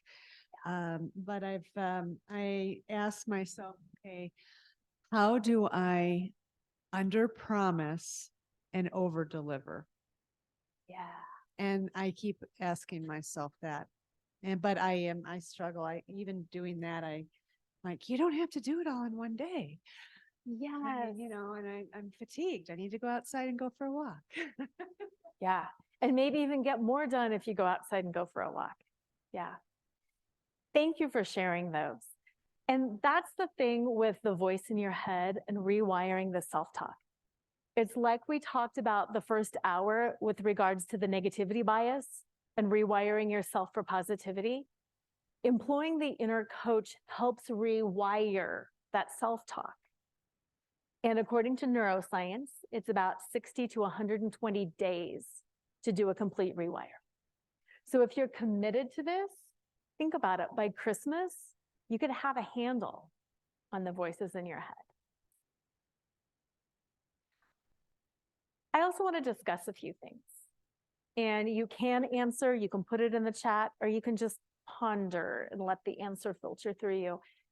Is the answer you get when you ask your coach question a more accurate reflection of who you are than what your critic, your cop, or your cheerleader says? That's the one that always gets me, because my mind can go negative or dark so fast, so easy. And the coach brings me right back into, I've got strengths and I've got weaknesses, and I can balance them all. What would be the payoff if you asked your coach's question each time the message in your head popped up? What would be the payoff? And here's a big one if you're into advocacy. How might your outer communication evolve as your coach voice becomes a habit? Because as I talked about earlier, so often when it's one of those negative voices, we don't speak, or we speak so powerfully that we're ridiculous and we shut people down. So how would your communication and your effectiveness evolve? Are you starting to see the connections? Yeah, between managing that negative self-talk and having your view of yourself and your identity ruptured, and the resulting feelings of betrayal. When you stay connected to reality, to your strengths, to your weaknesses, to what is a reasonable expectation, to what can I deliver and keep myself happy, it allows you to stay very grounded and centered and realistic into who you are. So your expectations do not tend to be ruptured by all the stuff that's going on around you. You can untangle from the drama, and you know that you're fine and that this too shall pass. It also helps keep you out of fight, flight, or freeze. So you stay rational, you stay able to engage, you stay able to innovate, because you're calm and you're not walking away from work because people have nice fingernails and you don't. It's just a thing. And really, most importantly, it allows you to remember who you are and to stay connected to your why and to your meaning and to your identity, which is what fuels living a life of purpose and satisfaction. And before we move on to the next skill, I want to pause a little bit. See if you have any reflections, if you have any questions, if you have any comments, both online or here, because this is fast. And it was kind of like, yeah, dump all these voices, bring in the coach, don't rupture yourself. Ah. And also those questions, if you just have something to share, please share it.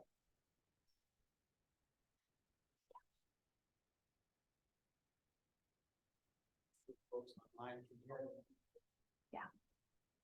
A question from the beginning with the client that kind of was spiraling. Yes. So with the advice to him, and because everybody's had that happen at one point, to like just ask for feedback instead of going to a deep, dark place and being ticked off for 6 months, just ask for constructive feedback on why versus what advice would you have given him before he? Absolutely. Even, yes. To answer your question, yes. To talk to people, to identify, communicate, and advocate. But before that, remember that exercise with think yes and think no? think positive, think negative. Before that, it's about managing yourself. Because if I go in with a self-talk that I've given everything in this company and you just hate me and then I'm going to go in with this demeanor and it's going to be a little defensive. Yeah, prove it to me. You know what I mean? So the first step is managing that self-talk, learning how to take control and figure out, I am a valuable employee. I have been here for 15 years. These are the goals that I've met. These are the things that I've brought to the company. Here are my strengths. You know what? I haven't done continuing ed for a while. Maybe I need to learn this. And to get a realistic picture, a realistic assessment of where you're at, then go in and knowing that and feeling confident in your identity, in yourself, in your mission, then start saying, I'm a little curious. What's going on here? Is there something I need to know? Is there something I can do differently? And coming at it from that place where you're centered in yourself. Thank you. Does that answer that? Okay, perfect. Because it always starts, I know it sounds but it does always start from within. Because the way we are thinking about ourselves and talking about ourselves and believing in ourselves shows up to other people.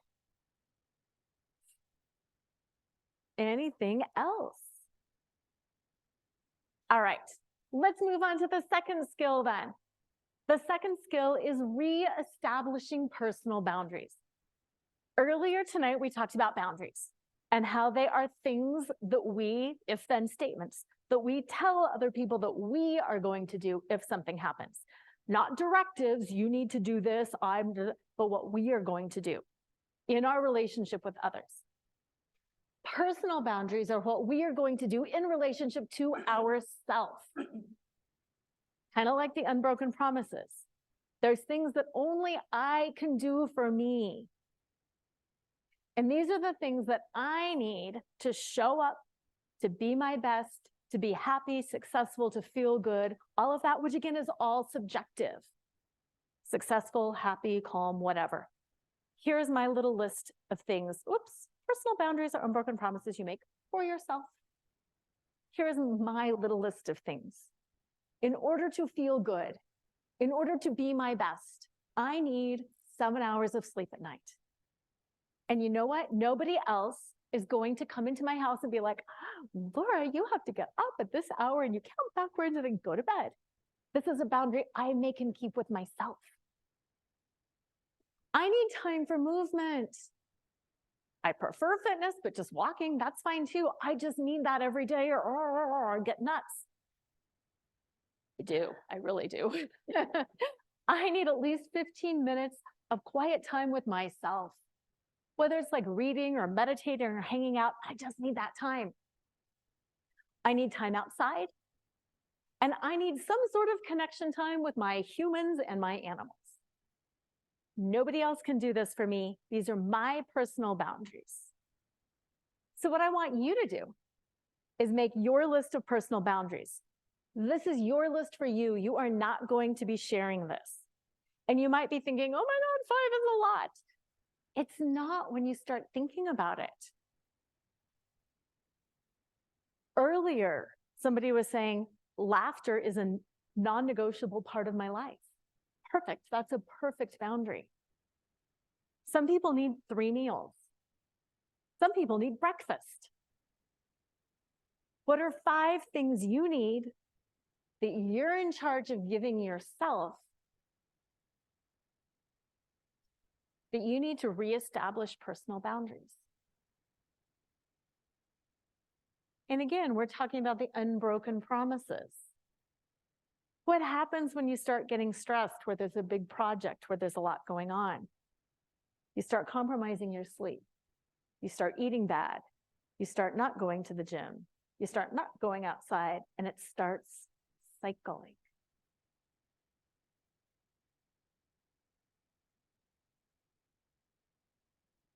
Five things that you need to be your best.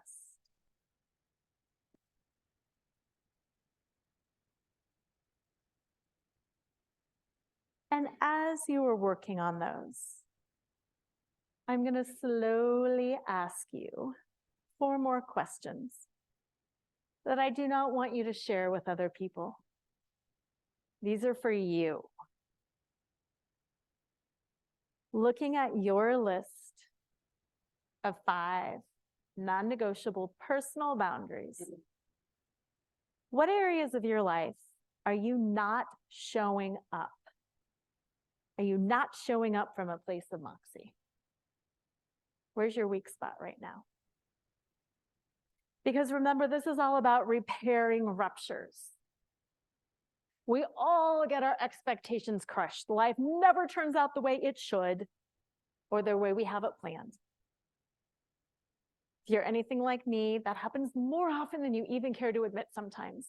And this is about repairing those ruptures so you don't slide into feeling like you've been betrayed, like life is against you. And then what is the top boundary? Just pick one. What is the top boundary that needs to be created or reaffirmed to remedy this? And it could just be bedtime. It could be no emails after 7 o'clock. What is the top boundary to remedy the area of life that you are not showing up from a place of power? And then, since communication is important, who do you need to communicate this boundary to? Is it somebody at home? Is it somebody at work? Because if you don't communicate it, they don't know. And you're not going to get it met. And then lastly, how can you articulate the boundary from a place of Moxie?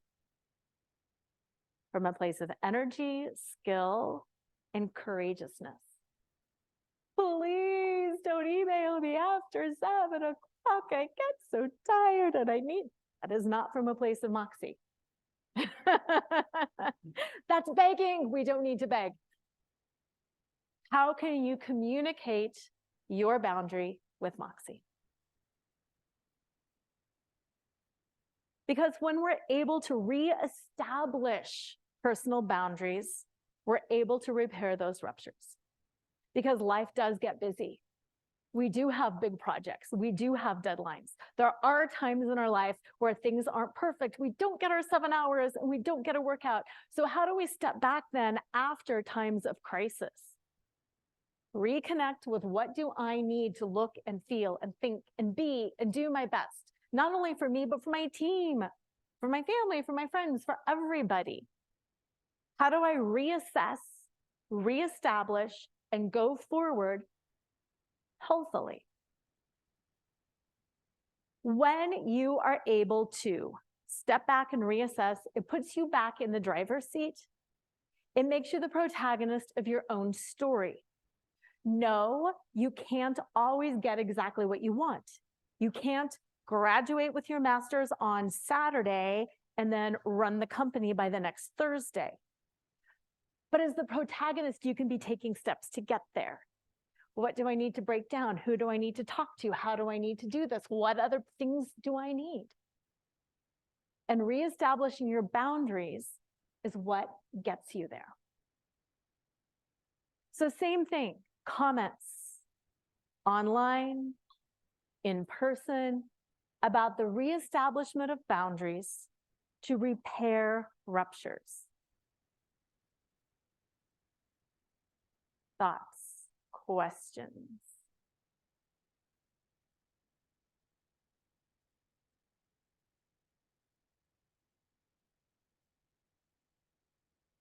Online good? Perfect. Okay. Oh, back there.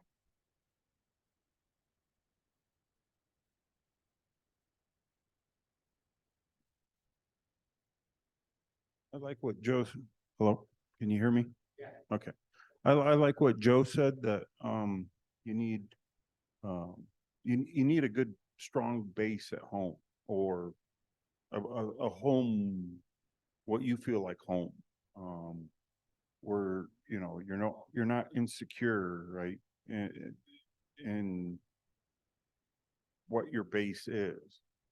So you're not always, because otherwise you're insecure when you go out of your base, like, in the public. because out in the public, everybody's looking for something, right? So having that security, I think is important. That's huge. Okay, do you want to feel a sad gut punch? This just happened last week. I was working with this company and they were talking about teams. And they said the number one indicator for success, having a successful team, was having psychological safety.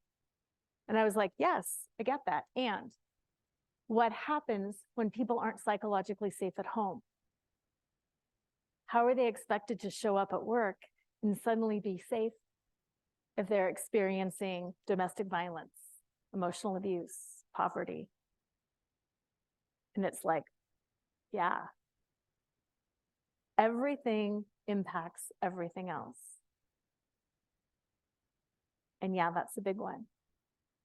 And that's why this is a good skill to keep practicing, because we all have those areas of life or those times of life where things just are hard. So how can you let go of the toxic boss to be happy with your team, or the toxic family to be functional at work? That compartmentalization is hard, but it is doable. And it does take practice and intention, but it's often around this reestablishment of, what do I need in this moment? And now what do I need in this moment? Thank you for that comment. That was a good one. The last thing that I want to talk about is common courtesy. Common courtesy is one of the most effective ways of preventing and repairing ruptures. And when people get busy and stressed, it's pretty much the number one thing that goes out the window, because we're like, I just need to get it done. Examples of common courtesy are remembering to say please and thank you. Sharing with others why they are important, or how their work fits into the bigger picture. If I know why this matters, I've got more energy than I don't know what I'm doing. Making eye contact, smiling and acknowledging people, not just running by. Taking the time to ask questions and then really listen to the answer. That might take you 30 whole seconds, but it makes a huge impact. And then my favorite, seeking first to understand before striving to be understood.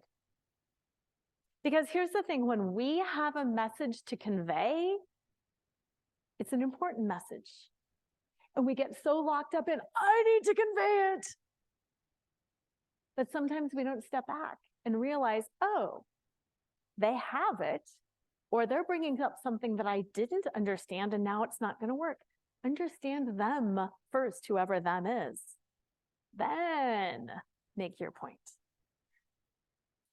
And why courtesy is important? It establishes humanity. It makes us feel better. It ups trust. It makes people more willing to talk to you. Are you going to talk to the jerk who keeps walking by like this and never does anything? Or are you going to talk to the person who smiles and is like, hey, how are you feeling today? Strange weather, isn't it? We're humans. Let's just revel in our humanity and appreciate each other. It prevents the ruptures and it repairs the ruptures when they happen. Because I want you to imagine how much better it could have been for my client that I talked about. And how much better could it be for you the next time something is going on that you don't understand, that you're confused about, that you're hurt about, that you feel defensive about. How much better would that situation be if first you're able to manage your own internal environment? You're able to see things accurately as they are. You're able to weigh and balance and make decisions and not go down a rabbit hole. And then even if things are bad, you're able to step back and reestablish, this is what I need, and I haven't been taking my walks lately, and I really need more water, whatever it is. And how much better would it be for everybody if everybody could remain courteous? I mean, that is a big one. Because what I really want for you, Why I do what I do is because I really want everybody to have the skills to prevent and to repair ruptures so they don't spiral into these weird feelings of betrayal. I want people to be able to adeptly handle those feelings of betrayal when they come up using those fuel up tools. So everybody can feel good, at least most of the time, so they can enjoy life and the relationships, both relationships at work and relationships at home, and be able to reach their full potential without walking away and calling it quits. Because really, it's not burnout. It's not always just burnout. It's that sense of betrayal too. And going back to that first hour, it's important to distinguish. Burnout is stress that has not been sufficiently managed. Betrayal is the rupturing of an expectation that you have relied on. It's not always just burnout. It's betrayal. And here's the thing. We've learned a lot tonight. You learned the fuel up tools. We're learning how to manage self-talk. You made your list. We're doing all these things. But if you go home and somebody says, how was the talk? And you're like, awesome, forgot what we said, not really applying it. Then we just wasted our time. So how will you apply it? Where will you begin? And that's what I want to challenge you to do, is to come up with one thing that you're going to do. Not all of them. That's the cheerleader. I can do it all by tomorrow. It'll be great. What are you going to focus on tonight and tomorrow and going forward? Is it on reconnecting to your reasons why? Because you're feeling a little lack of motivation, a little lack of meaning? Is it by uncovering the root cause and treating the accurate problem instead of just throwing up all these different solutions and never getting anywhere? Is it really taking a deep dive on expectation management? Doing that self-inquiry. What do I expect? Who do I need to communicate it to? And how do I advocate on behalf of my expectation? Is it just by incorporating laughter, noticing those 5 things? Trying to just change your mindset a little bit? Or is it really taking a deep dive into self-trust and making and keeping unbroken promises to yourself? Because imagine how good life could be if there were fewer ruptures. And when there were ruptures, if you were like, yeah, that stinks, I can repair this. It changes everything. Now, I do want you to do this, but if you want to download the top 3 ways you betray yourself every day and how to stop, you can go to burnout-or-betrayal.com. And there's a couple of little guides you can download there.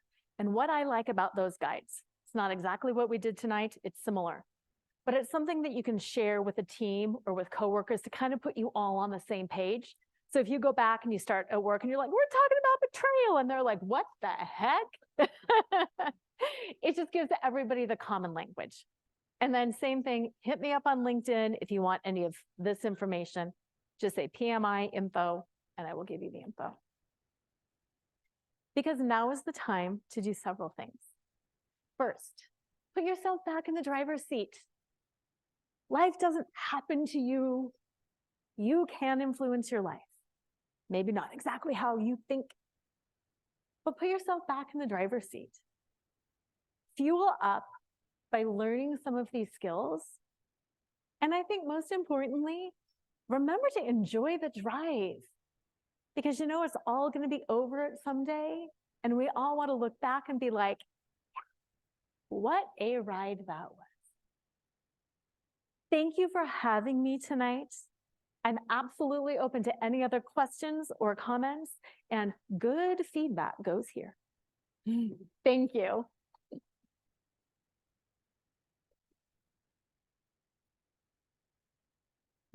Thank you so much, Laura. Thank you. It's been a great presentation and you've left us with a lot of cool tools that I think we can all kind of dive into. Thank you. But I think you I've got have something something else. special. So Paul, we need your assistance.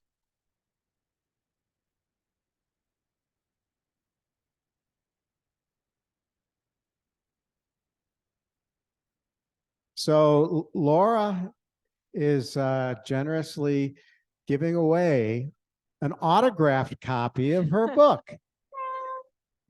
Now, everybody, you have a number, and it's unfortunately, this is one of those you must be present to win. But everybody has a number on their name tag, and Paul has his magic random number generator. You can push the button, Ooh. So where do I push? that generate button. Right there. There it is. 34. Who is 34? Whoa. I wonder if it was me. My badge is over there. Okay, we're going again. 4. All right, we have a winner. Winner, winner. But it's not chicken dinner. Nope. And I have a little matching bookmark over there in the flamingo, because flamingos make me happy. So pick yourself out a flamingo bookmark. Thank you. Okay, thank you, Laura. Welcome. So that's going to wrap it up for this evening. Kevin is going to display our slide with our no slide with the PDU code.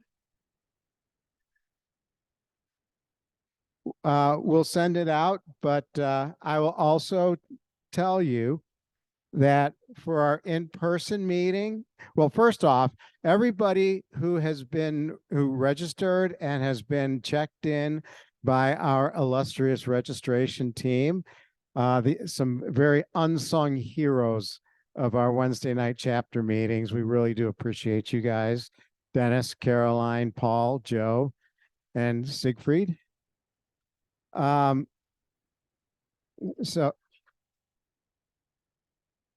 So for everybody who has who is registered and been checked in by the registration team, we will automatically upload your PDUs to National.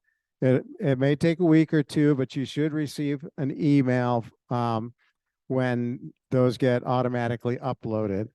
For those who have to self-report, the code for our in-person meeting is C as in Charlie 016, B as in Bravo, Z as in Zebra, W as whenever, 684. Again, C016, BZW 684. And for our virtual attendees, the code is C as in Charlie 016, T as in Tango, G as in George, F as in Francis, I as in Indiana, F as in Francis, N as in Nancy. Again, that's C016, T G F I F N. So couple of things. Once again, thank you to Lora Cheadle and for your presentation. Thank you to Tech Systems and the partnership in these courses coming up. Also want to encourage people to find us on social media. PMI Mile High is on LinkedIn, Twitter, Facebook, YouTube. So please subscribe to us in these different venues and interact. It's a great way for us to be a community. One last thing, another set of unsung heroes in this chapter is our board. And really want to appreciate James and Liz and the rest of the board members who help keep this chapter going. So thank you to you guys.